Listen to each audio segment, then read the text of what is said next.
So guys, ngayong umaga, pupunta naman kami ng San Pedro. Magre-reprocess ng window type. Pwedeng i-reprocess yun, mga tol. Ayan ang master. Nare-reprocess yun. Kaya pagka yung window type niya hindi na malamig, may mga option yun. Pwede rin palitan ng bagong preon ulit. Sige guys, mamaya na.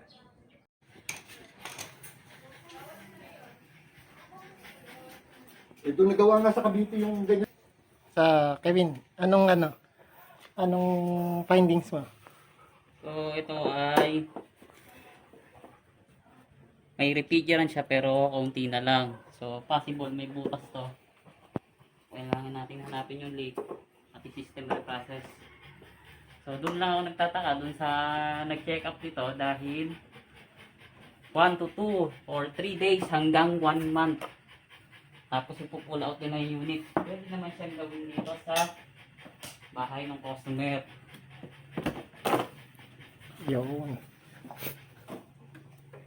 Kaya minsan, magtanong-tanong din kayo sa ibang technician pa. Kasi minsan yung iba yung ina-advise. Depende naman yun eh.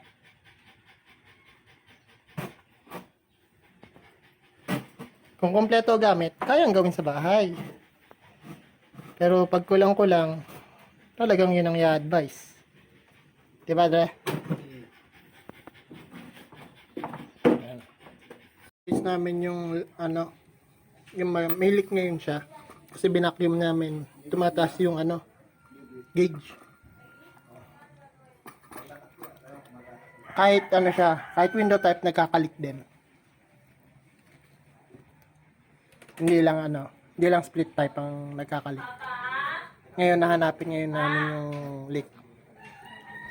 Mabusising hanapan. Ayan mga boss, bumubula doon sa gilid doon. Ang gilid doon. Parang aquarium. Kaya hirap ang focus.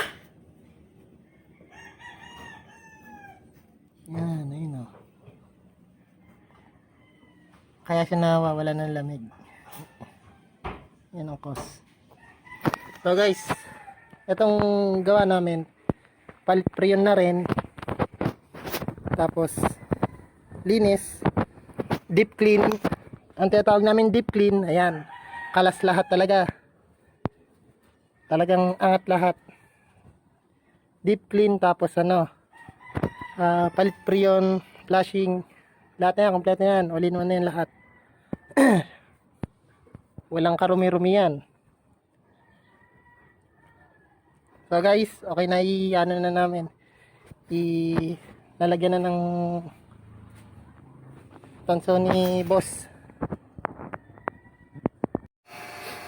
Ngayon guys, binabacuum na namin para prepare sa pagkarga ulit.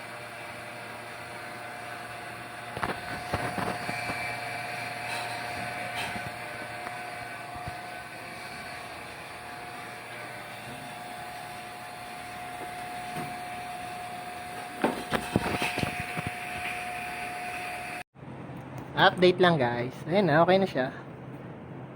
Diba? Mandar na siya. Papalamig muna kami dito sa labas.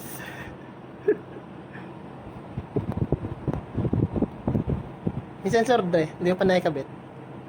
Okay lang yan. Okay na yan. Yun na siya. Manunot na sa lamig to.